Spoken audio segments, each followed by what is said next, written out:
All right. As per legal requirements, you aren't just here to learn hero work, you're also here to learn everything else that a normal curriculum requires. So, who's ready for English? President Mike boomed at the class of students, half of which already seemed tired.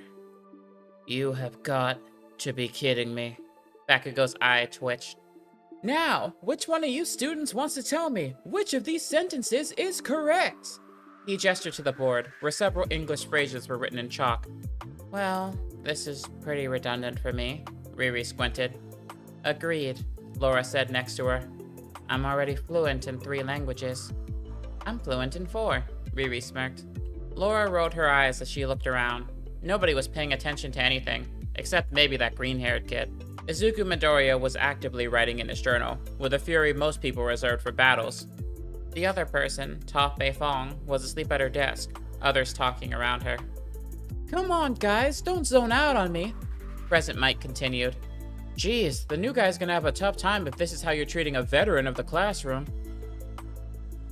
New guy. Laura assumed that meant her father Logan. He was supposed to be a new teacher at the school after all, but he didn't even show up during her first day. His new job was a whole reason why she had come here, but when she talked to him this morning, he did promise that he was going to show up, and that this was going to be his first official day. He didn't give her much of a hint as to when he was showing up, though. He just said it would be the exciting part of the day. Not that there was anything exciting about being taught her native language. Very slowly, she might add. Just when Laura thought she couldn't handle it anymore. I am here, entering through the door like a normal person. All Might burst through the door, blasting it off its hinges. That's normal? Izuku shouted, as Melissa buried her head in her hands in embarrassment. No way! All Might? Denki Kaminari replied in amazement. Correct, and I will not be the only hero entertaining you all today, so make sure to bring your A game. Oh, yeah, I'm supposed to act impressed, Toph murmured. Not worth the effort. Her head already slightly tipping down to her desk. Izuku pinched his brow at her words and actions, and he thanked his lucky stars that everybody around was too busy gushing over All Might to notice her. As All Might introduced the basics of the hero course, the class one by one began to perk up, especially after he went over the real basics of what they'd be learning today. Combat training, he smirked. Toph opened one of her eyes. Combat? Now you're speaking my language. She shirked off her grogginess. Combat? Am I ready for that? Melissa pondered. 5% of one for all. That's all I have right now. Is that gonna be enough? What are we even gonna be fighting? Combat. Izuku squinted. It's not like I'm a stranger to a good fight, but that was back before the ring. I never used this thing to fight someone. It could be risky. He looked over to Bakugo, who was staring at him with eyes of pure fire and a grin that could rival the Joker's. On second thought, I might need it to just live through the next hour of my life, Izuku swallowed. It was obvious that Bakugo had gotten stronger in the last few months. Izuku wasn't sure if he could still hold his own, especially with the new wrench thrown into his fighting style. He just hoped he wouldn't have to find out. And to go with it are these. All Might gestured to the wall behind him, which began to expand and separate into 20 different sections. Your hero costumes, designed by you and lovingly crafted by our own support course, based on your quirk registrations, where applicable, he said, unintentionally looking at Riri. Well, I already have my suit, Riri responded, crossing her arms. Indeed, young Williams. With that being said, you do have a gift within your box from Stark Industries. All Might finished before immediately wishing he hadn't. The eyes of every single person in the room locked onto Riri in a heartbeat. He had just officially solidified the link between her and one of the greatest heroes on the planet. In their eyes, she was officially another legacy student. Oh, got it. Riri slowly got up and pulled the case from the wall. Attached to it was a note. Good luck, kid. You're stepping into the big leagues now. Riri smiled softly as she walked out of the room. The students lined up in the gymnasium. Well, a pseudo-gymnasium. It was more like the area they took the entrance exam in. It was a battleground simulator, where a normal school's gym would be. A false city. Out of the ordinary for most, but to Laura Kinney, it was one of the few things that reminded her of home. Back when she was with the Xavier Institute, training in the Danger Room with her father. If there was one thing she learned in her time outside of Weapon X, it was that hero schools rarely, if ever, skimped out on battle simulators. Thinking back on the Danger Room did make her think of her father. It was his first day here. He did tell her that he was going to show up, but she still hadn't seen him. That was what went through her mind as the others looked at her. More specifically, looked at her suit. Whoa, is that thing designed after Wolverine? Izuku spoke, as he looked at her yellow spandex suit, and the mask that dipped up into 2 black points. Indeed, it looked like Wolverine, especially the costume that he had worn years before. Yeah, he's my dad, Laura said blankly. He's the reason I'm here. My inspiration, I guess you could say, she said, knowing it was mostly true. She also had to admit to herself that she just couldn't imagine much of a hero persona. The whole idea still felt off to her after her time in Weapon X. So if she was going to go at it, she might as well just keep doing what Logan did, especially since her father had outright refused to let her keep going by X-23, which she definitely didn't mind. That name made her feel like even more of a weapon than she already did. She looked back at Izuku, at his black armored suit emblazoned with a green insignia on the front, the same logo as his ring. The way the symbol's placement shone against the black landscape on his suit, it kind of reminded her of Batman. He even had the utility belt around his waist. She was kind of surprised it didn't include the cape and cowl too. Oh, are you the 3rd legacy hero here or the 4th? There's a lot of heavy hitters in this place. Toph replied, wearing a black shirt and a long green overcoat over it, a symbol emblazoned on the chest. What does that thing mean? Laura asked nonchalantly. Are you pointing at my chest? I don't really know, Toph replied. Oh, yeah, Laura replied. Then it's kind of a memento of home, I guess, Toph said back. According to my dad, this place was pretty much a symbol of where I come from. I had Crybaby here help me with the placement of all that, cause, you know. Toph waved her hand over her eyes. So, you don't even know what the symbol means? Laura asked. Nope, Toph responded. Not really. I mean, my dad kind of picked me up, and everything else after that is kind of a blur. And that happened when I was a kid. Couldn't really think of a better hero logo, you know, don't really have a ton of reference to go on, so I just used the symbol on the blanket my dad found me in. Felt appropriate. Wait, found you in? Laura asked. Yeah, my dad found me on the side of a mountain, Toph replied nonchalantly, feeling the shock move through Laura's body. I know, right? Toph continued. Dramatic origin story, the powers to boot, I am gonna be a great hero. Probably the best rock-based one, at least. The best geokinetic, huh? Well, that's a tough task. Riri appeared, wearing the same suit she was wearing during the quirk apprehension test. There's a lot of heroes who have your stick. You ever hear of Terra from the Teen Titans? Yeah, of course I've heard of her. I've been itching to take her on since she came on the scene. Toph grinned, cracking her knuckles. Well, that's lovely behavior from a hero in training, Melissa joked, in her protective gear. She wore a mostly black spandex suit, on top of which stood a star that covered most of her body. Finally, there was a cape that covered the whole thing, bright red. Something that reminded Izuku a lot of Superman, or All Might in his early career. Finally, on her wrist, there was a large red gauntlet that seemed to hide most of her arm. She'd spent a lot of time trying to perfect this gauntlet, the gauntlet that would allow her to use 100% of One For All without breaking every bone in her body. Now seemed as good a time to put it to the test as any. Wow, everybody put a lot of effort into their suits. I feel underdressed. Danielle Cates walked in, wearing street clothes, a yellow shirt and jeans. The only standout piece of her gear were the bandages her arms were wrapped in. I'll say, Melissa stared at her. You don't want any protective gear? Or anything flashier? Ochaka moved in, wearing her zero-gravity suit, drawing eyes from those around her. No offense or anything, I think it's really cool, she clarified. It's just, with you being, you know, you, I guess, relax, no worries. Danielle stopped Ochako before she spun further out of control. I'm just wearing this because I'm me. I mean, you guys have heard of my parents. When my dad became a hero, he was just wearing a yellow t-shirt and jeans.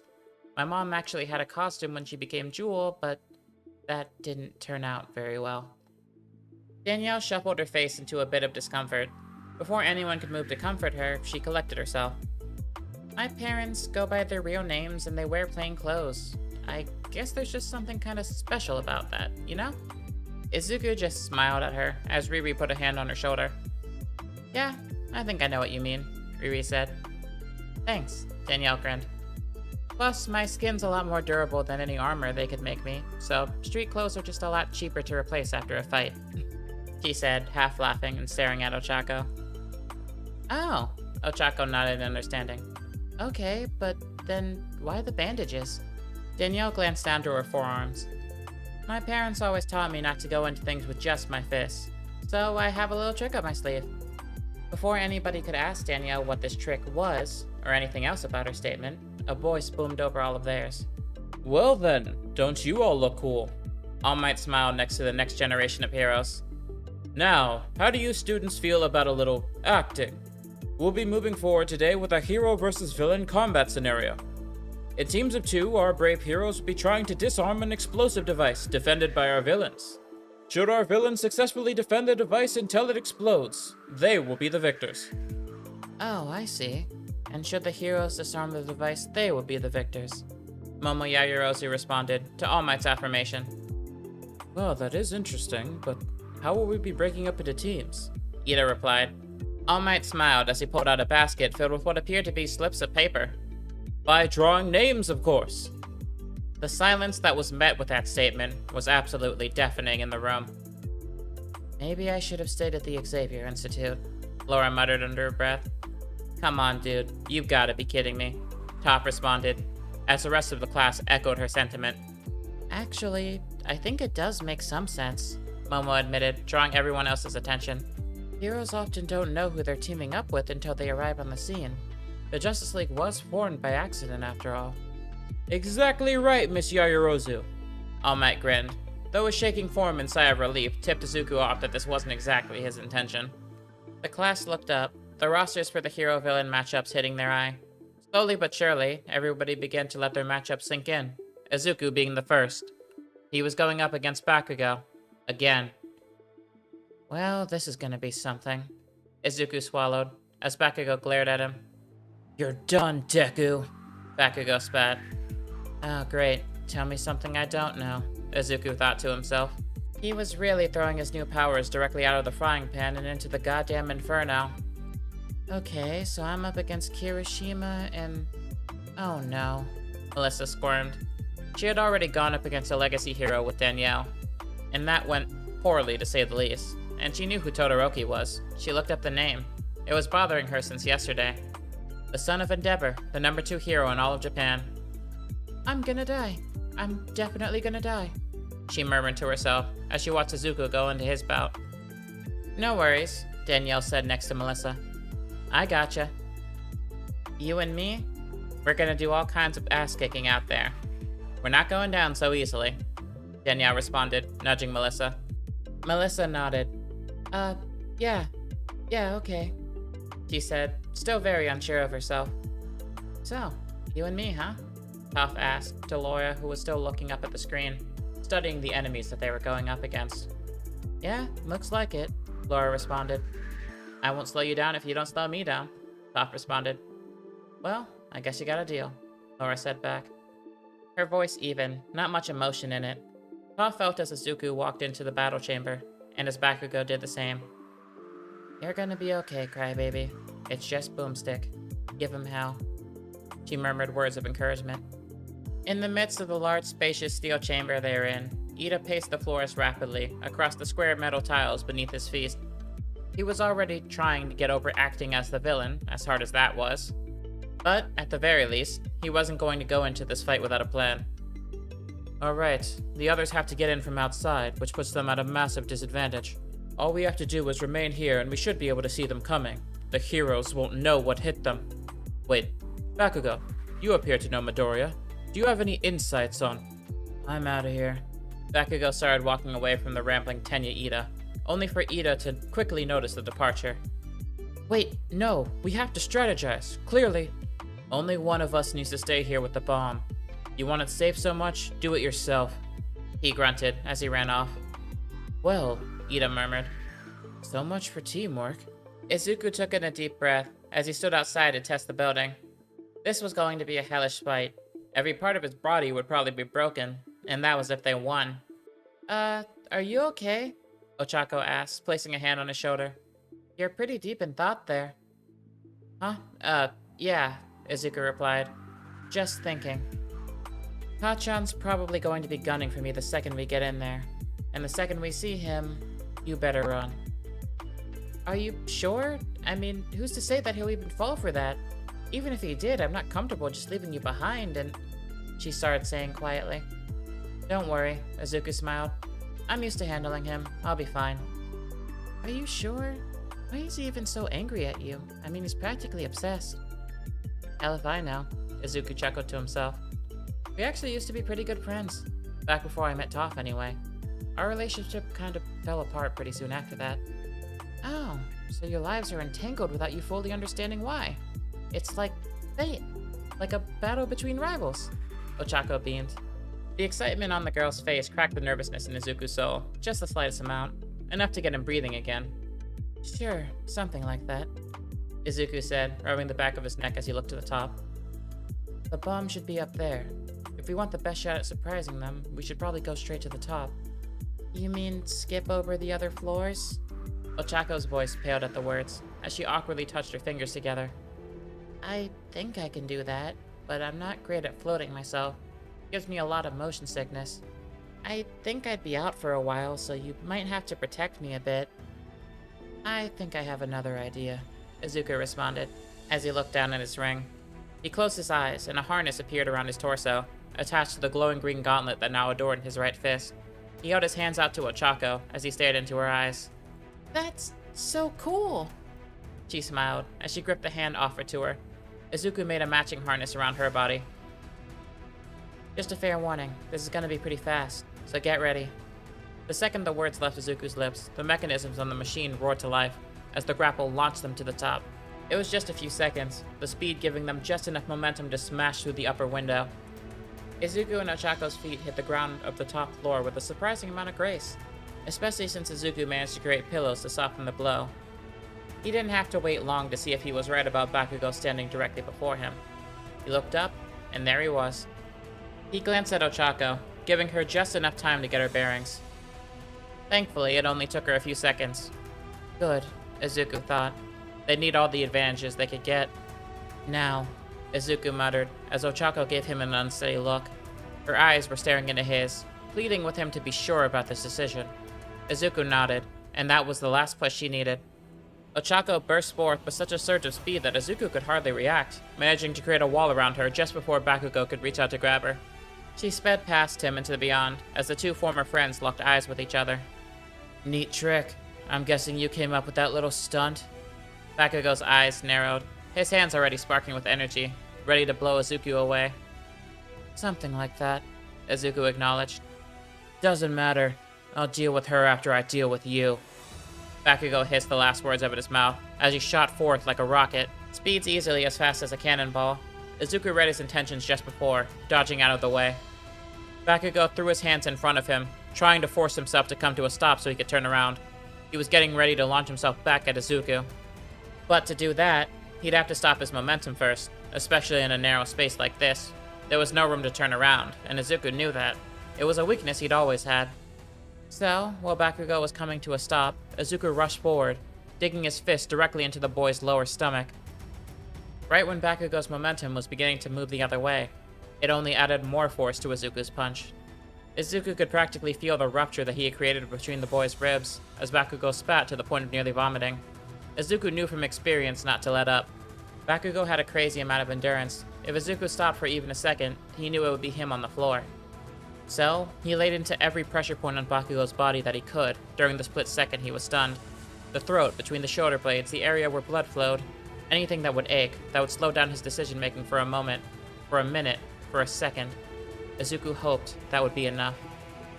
Holy crap, you guys seeing this? That guy ain't even using his quirk. Manly, Hiroshima said, as they watched from the crowds. From their view, Bakugo hadn't even gotten a hit in. He was interrupted from his opening gambit in the first second, and quite frankly, he's getting his ass kicked, Laura acknowledged. This guy's top 10 material? You saw how strong he was, Danielle pointed out. That hothead's got a lot of firepower to back him up. I wouldn't be surprised if he pulled a turnaround of some kind. Doubtful, Laura responded. He's fighting like a dumbass. No matter how much power you got at your disposal, you still need a plan, for fuck's sake. As much as I disagree with your language, you're right, Kenny, Shoji said, watching the screen. It's like Aizawa said, our society has become too reliant on power.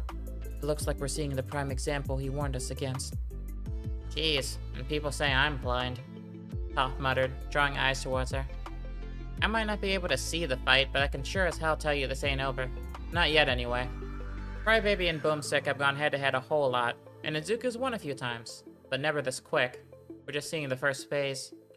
As Toph spoke, the teachers walked beside her. Not just All Might, who had been there the whole time, but Aizawa, and the new teacher from the US, finally making his appearance, the Wolverine. But, to the class's surprise, that wasn't it. There was one more person there. The number 5 hero in Japan, Mirko. The students were so engrossed in their conversation that they had barely noticed, except for Laura, who wore a bit of a smile on her face, upon finally seeing her dad in his new job. Hey, She said a greeting, causing the crowd to look up at the newfound group. A few words from Logan put them out of their stupor when they turned to face him. smart kid. He said, referring to Toph. He spoke in his usual gruff tone. Holy crap. Holy freaking crap! Denki Keminari muttered. It was one thing for him to know that his kid was in this class, but This was Wolverine, former leader of the X-Men, member of the Justice League, freaking immortal Wolverine. He was just here. it fully sunk into the class person by person, all of their faces moving into stunned silence. He was gonna be teaching their class. Why was Mirko there, though? It didn't make much sense. I mean, Wolverine, even if it was absolutely insane to them, he was a teacher. Was Mirko going to be teaching too? Before the students could get over the shock of seeing such a living legend among mutants in their presence, or question the presence of one of their own greatest heroes, Aizawa spoke. Take a closer look at Bakugo's hands. And the students did. They saw something that they weren't expecting. Bakugo's hands weren't sparking. He had stopped using his power completely. He wasn't even trying to fight back. It was like he's conserving power. Riri realized, the eyes of the room falling onto her. He doesn't want to use his gauntlet. Her eyes narrowed on the 2 gauntlets at Bakugo's side. He's stockpiling his sweat. He's gonna release it all in one big burst. The information swept over the class as All Might moved to the comms to get Bakugo's attention. The others simply watched, including Mirko, who had simply nodded before responding. Gotta say, Aizawa, you got a smart class here, Mirko said. Riri took the compliment before realizing something that struck her as odd. Mirko wasn't looking at the class. In fact, she was trying very hard not to make contact with the class. Almost like she was nervous. Riri filed that in the back of her mind for later. It looked like Bakugo was about to test her hypothesis. One more hit should do it, Izuku thought as he reeled his fist back, only to hear the metallic clink of a pin dropping to the floor. His eyes glanced down to Bakugo's hands as he jumped away. Izuku put 2 and 2 together almost instantly. Bakugo was buying time, and he was in a whole lot of trouble. I expected you to use those fancy powers of yours to try and flatten me. You know, the ones that you claim you just got. He leveled his gauntlet at Izuku, who took stock of the situation. They were in an enclosed space. The hallway they were in didn't have windows. It would be next to impossible to dodge. You got the nerve to fight me without your powers, and then you show up all shining green and save my life? And you expect me to believe you just got those powers? You expect me to think that this is all random? Not a chance. You want to live, Deku? You're gonna have to start taking me seriously. Young Bakugo, you have to stop now. An explosion of that size will surely kill him. All Might's voice crackled on both of their microphones. Not if he blocks it, Bakugo shouted back, as the first spark lit in his explosion. Within a matter of seconds, the entire hallway was blanketed in a flaming eruption, blowing anything in its wake to smithereens. The crowd watched the smoking room in horror, as the newly made soot settled into the ground. Toph felt herself clutching at her side, and Melissa gripped her shoulder. Toph didn't have to see the blast to feel it. He'll be okay. Crybaby will be okay. I know it. He has to be. This guy's fucking nuts, Riri whispered to herself, clutching her fist at her side. There was no reason to go that far, Danielle added in. She expected it with her opponent, but she was unbreakable. That kid just seemed to be able to make fancy gear. That blast probably put him in the hospital. It was definitely not heroic behavior, Laura said. What she had just seen was someone waiting for a lull before pushing forward with lethal force. It was the behavior of an assassin, not a hero, and she should know. I think you can call it now, Teach. Laura said, All Might nodding. He slowly reached for his comm system on his ear before Logan firmly pushed his hand back down. Not so fast, bub. Match ain't over. But surely just because the bomb hasn't been dealt with. He isn't talking about the bomb, Mirko said. She stood next to Logan, staring up at the screen, her teeth bared in a wild grin. Logan nudged his daughter as she looked up at him, Logan inadvertently gathering the attention of the rest of the class too. Use your instincts, kid. You got this, Logan replied, Laura nodding and glancing back at the screen.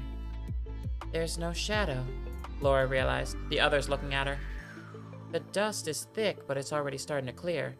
In a situation like this, by now, there should be a darker space. The spot where Izuku's body actually is, Momo added, putting a hand to her chin. Exactly, which means he's not in the area anymore, Logan replied. So, what explains that? He asked, the silence of his students meeting his voice. Come on now, I thought Eyebags over there talked to you about this. Logan sighed, Mirko picking up his thought. Sparky over there, she said, pointing at Bakugo, is a classic example of firepower. He's big and flashy, definitely stronger than Greenie, at least with the way he's using his power. So, Logan continued, again picking up her thought within an instance of her dropping it, the two more or less in perfect sync. Teachable moment. Let's pretend that any of you were in the green guy's place. Replace Boomy over there with someone like Black Adam if that puts the fear factor into you more. Sure enough, the students around Logan's knees began to buckle at the thought of going up against Kandok's godly menace. In that case, how do you keep the fight going when you're up against an attack that you can't meet head on? You dodge it? Shoji replied, his voice making his response sound more like a question than he meant. It was the obvious answer, certainly, but he felt almost like there was some kind of trick to it. Almost the second the boy responded, the dust on the screen disappeared, revealing nothing but Bakugo, standing amongst a half-destroyed building, the floor crumbling to the dust around him. Ah, good job, kid, Logan replied, Shoji nodding in mild shock, letting out a breath of relief along with the rest of the class. Why are you relaxing? Lesson's not over. Mirko stepped closer to the screen, her grin growing to the point of near madness. Next question. Your opponent just shot a blast that could have killed or seriously injured you. You managed to do the smart thing and get out of the way. What next? How do you gain the advantage in the fight? The element of surprise, Laura responded, Mirko looking at her in response. You hit them as hard and fast as you can while they're trying to figure out what happened. Doesn't matter how strong they are, you still have the edge. Exactly, Mirko said, just as the wall next to Bakugo broke, a giant green hand pulling him through it. You're smart, kid. That's what I expect from a kid of Logan's. She laughed, Laura tipping an eyebrow up. Thanks? Laura replied, slight confusion going over her mind. Did her dad know this lady or something? Come to think of it, they were standing kind of close to each other. I am starting to reach my limit with you, Izuku snarled as he slammed Bakugo to the ground with his now armored fist. He saw that the explosion had clearly shocked his former friend. He clearly hadn't thought it would be something of that magnitude. He just made a mistake. But Bakugo made a lot of mistakes, and at this point, they were starting to pile up. Your limit? You just don't get it, do you? Bakugo growled. You were lying. You had to be lying. Izuku punched Bakugo with his armored hand. A punch that, from the distance Bakugo went back, clearly wasn't the same strength as the ones he had landed before. Bakugo stared up at him as he caught himself during his landing. He dropped the grenade hand that he used to the ground as he steadied his arm, ready to use the other grenade that he hadn't used. It was shaking, spasming really. Clearly the hits Izuku landed did something. I didn't lie to you. I already told you that. And honestly, I think you know. But you still aren't gonna believe me. Even if I did lie to you, it wouldn't matter. You stopped being a good enough friend to deserve the truth a long time ago, Izuku said, readying himself. He had always admired Bakugo, even now. In a weird way, it hurt to say this, but it was true. He knew that. Toph pointed it out to him, Melissa pointed it out to him. To his shock, Bakugo almost seemed surprised to hear Izuku say things like that. His eyes widened for a moment, and his body went stiff. So fine. Come on then. You want to pummel me so bad? Then give it your best shot. Izuku looked above them. He heard Ochako's movements. It was a little hard to, with how hard his heart was beating in his ears, but thankfully she was bouncing off the walls up there just loud enough for the sound to come through. Izuku closed his eyes. He had to time this right.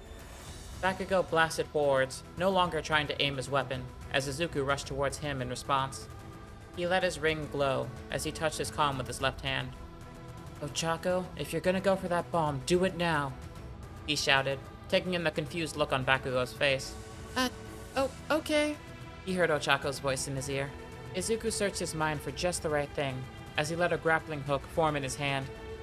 As Bakugo took his swing, the hook swung around Bakugo's arm, latching it in place as Izuku leapt over him, pulling his arm tightly above the both of them, as he pulled the pin on Bakugo's grenade with his other arm.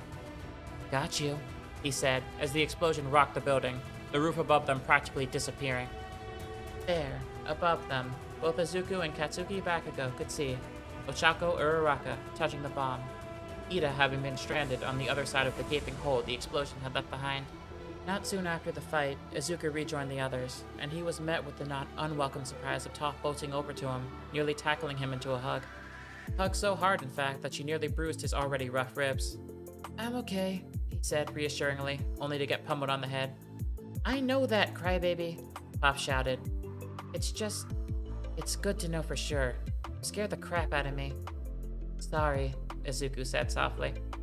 Don't be sorry, be better, Toph bonked him on the head again. Right, yeah, sorry.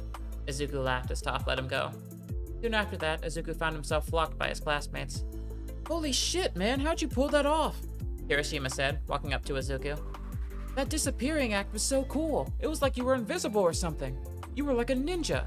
And that spin move, everything was so... Manly, we know, Laura said, finishing Kirishima's thought. Seriously though, not bad, both of you, she said, as Ochako moved beside Izuku. Thanks, the both of them said, as All Might cleared his throat, staring thankfully at one of his mentees. It had brought a great deal of joy to him to know that Izuku was okay. Yes, congratulations on your win, young Midoriya, and you as well, young Uraraka. But the lesson isn't over yet. All of you, who performed most valuably during this exercise? All Might smiled as he looked over the crowd, knowing that it would likely take the students a long time to fully grasp what he had asked. There were a million different pieces to the puzzle, after all. It's a tie, Momar responded, drawing the rest of the class towards her. Well, Izuku's actions did give his team the win, with he and Uraraka coming up with a very effective plan and executing it efficiently, and he stayed calm and collected under pressure, managing to avoid what would be a most lethal strike for most. He still managed to let the battle get too personal, and it dragged on too long, especially since he held back from the strength he was displaying during the field test. When he was laying into Bakugo, he likely could have knocked him out had he put more force into his attacks. This would have potentially eliminated further catastrophe, but instead Bakugo eliminated a good chunk of the building. She explained calmly before moving on to her next subject of analyzation. Ida, on the other hand, performed his role to a T. He stayed with the explosive and kept it safe for as long as he could, but he fell short in the end due to Izuku's planning. Everyone was great, but they all fell short. All Might tried to hide his surprise at the student's effective analysis, but he failed, and he failed quite badly. Yes, very good, young Yaoyorozu, he said, clearing his throat. None of the students really noticed as Bakugo walked away from them, into the halls of the school, not speaking to anyone. Only a few paid any kind of attention. Of those few, Izuku was the only one to be doing it obviously, staring directly at Bakugo. He leaned over to Toph. I think I'm going to have to go. Seriously? You're gonna go out of your way to talk to him? She asked. I think I have to, Izuku responded. Fine.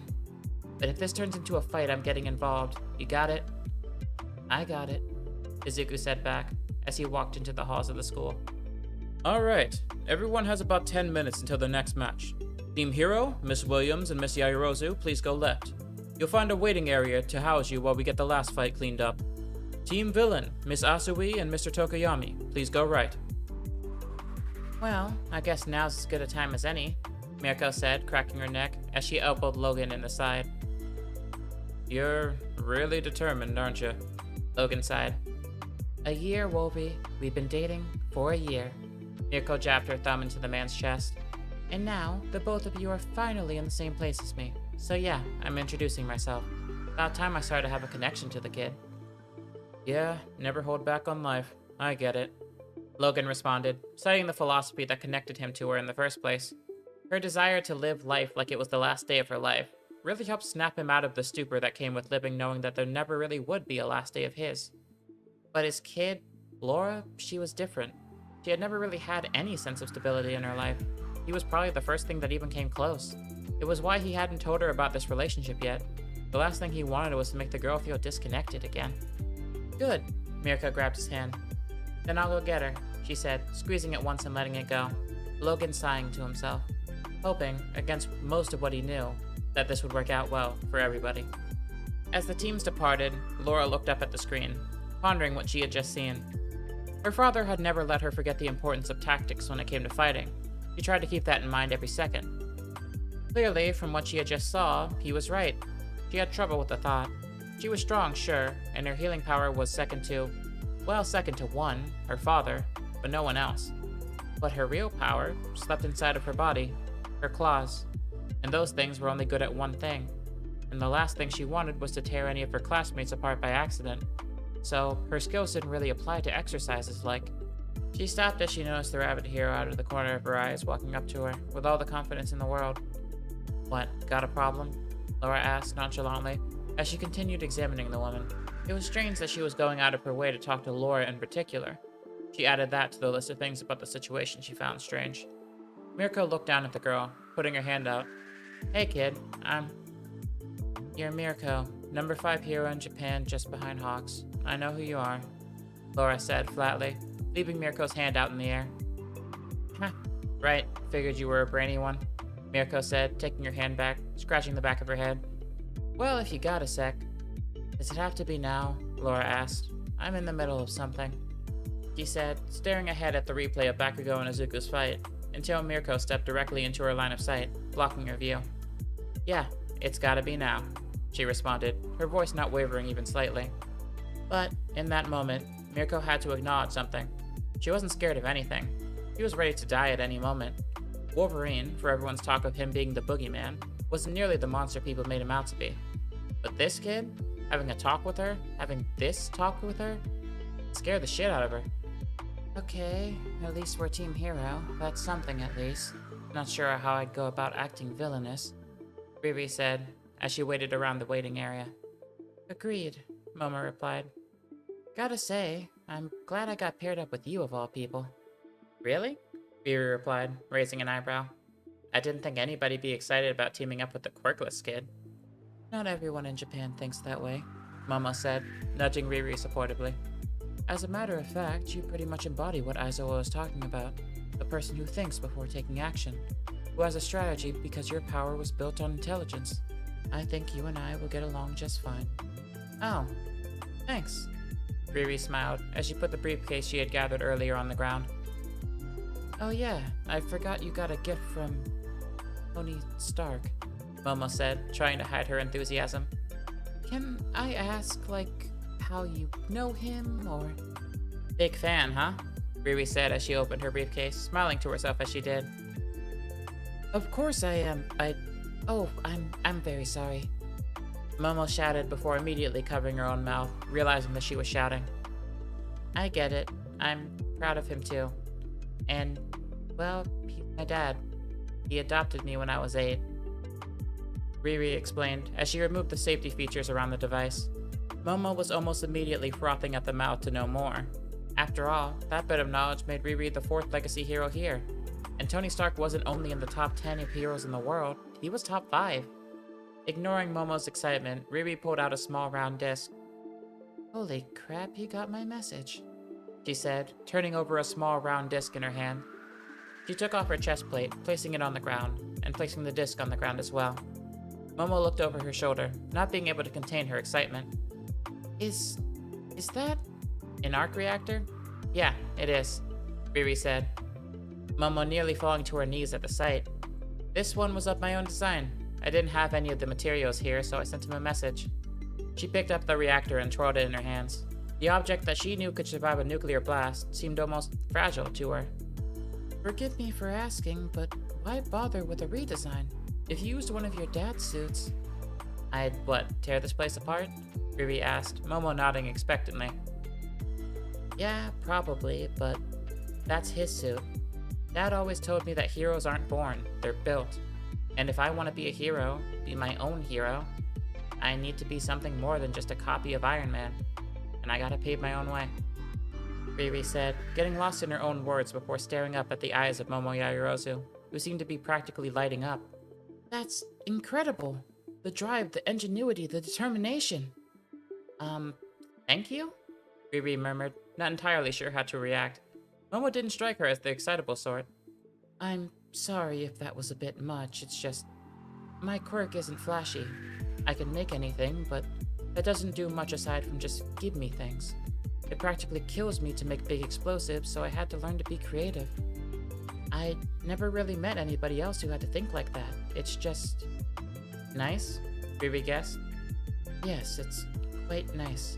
Momo confirmed. Well, for what it's worth, I feel the same. Riri reached out her hand to shake Momo's. Nice to be on good terms with my partner. I was kind of expecting this to be a drag, so good to meet you, Momo. She said, Momo flinching a bit in her response. Riri looked confused for a moment before she corrected herself. Right, Japan. Right, last names first. Good to meet you, Yaoyorozu. She corrected herself. No, it's fine. I'm not used to people being that familiar with me so quickly, but I like it. It's a pleasure to meet you too, Riri. Momo smiled as she took Riri's hand. Let's go win this, the two of them said together. Wait! Izuku shouted as he ran outside the school, panting as he did. Bakugo had managed to get a good distance away from him in such a short time. He had to give him credit for that. The boy had even managed to change out of his hero suit. What do you want, Deku? Bakugo replied. Izuku paused. Even he wasn't entirely sure what he wanted to say right now. He finally settled on one thing. A question. You're not gonna quit, are you? Why do you care? Bakugo spat, a moment of silence hanging between the two. Your power. It's really new, huh? No bullshit? He asked. If it wasn't, our fights would have been a lot worse, Izuku replied. I guess it's not unheard of, Bakugo admitted. Banner, Rogers, Cyborg, all kinds of people get powers late in life. Just means you're probably not a mutant. Maybe you're a meta or some weird crap like that. Izuku paused, half expecting Bakugo to have stomped off by now. His continued presence was confusing, to say the least. Yeah, maybe, Izuku replied. Yeah, brand new powers. Of course it had to happen to somebody like you. Bakugo grumbled under his breath. Well, listen here, Deku. Bakugo's head snapped up. Don't think I'm gonna go easy on you just because your new powers still need training wheels. I'm gonna trample your ass. Meta, mutant, makes no difference to me. He growled, slowly walking away. Izuku watched the boy, scratching his chin as he did. The response felt very Bakugo, but there was something about it, something about the way he spoke, that felt weird. Hey all, thanks so much for checking out the My Hero Academia section of The Strongest Earth in the Multiverse yet again. I really hope you guys liked it. I had a ton of fun working on it. This version of the Bakugo vs Midoriya fight was something I went over a lot in my head, because I wanted to make sure I got it right, so I really hope that you guys liked it. Plus, I got to develop the Wolverine-Mirko relationship more, which was fun. It was a really fun thought that I had working out this section of the universe, and their personalities seem to complement each other really well. Not to mention that Wolverine spends a lot of time in Japan in the mainstream continuity. So those two together to me just felt like it made sense. So, if you did like the video, I'd appreciate it a lot if you hit the like button to let me know. And if you do hit the like button, be sure to hit the subscribe button too, so you don't miss out on more of my stuff in the future. Until next time, I'm your captain, and it's been a pleasure to take you on another tour of the strongest Earth in the multiverse. Bye everybody!